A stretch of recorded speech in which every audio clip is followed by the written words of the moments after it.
திருச்சிற்றம்பலம். கடையூழி காலத்தே தனித்தனிமை போக்குவதற்கு இறைவன் கைப்பட எழுதி வைத்துக் கொண்ட பெருமை மிக்கது திருவாசகம். எல்லாம் வல்ல இறைவனே மணிவாசகம் சொல்ல தம்முடைய கைச்சாந்து இட்டு பெருமை சேர்த்தது திருவாசகம். அந்த திருவாசகத்திலே 51 பதிகங்கள் இருக்கின்றன.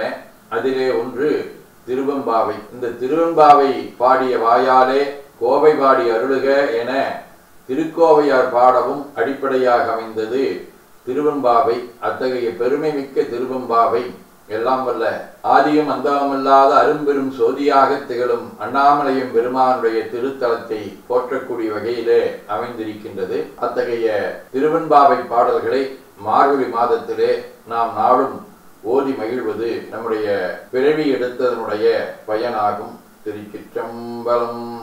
பாசம்பரம் சோதிக்கின்பாய் ராப்பகல் நாம் பேசும் போதெப்போது இப்போதாரமளிக்கே நேசமும் வைத்தனையோ நெறிலையாய் நேரிலையீர் சீசி இவையும் சிலவோ விளையாடி ஏசும் இடம் ஈதோ விண்ணோர்கள் ஏத்துதற்கு கூசும் மலர்பாதம் தந்தருள வந்தருளும் தேசன் சிவலோகன் தில்லை சிற்றம்பலத்து ஈசனாற்கண்பார் யாமாரேலோரெம்பாவாய்.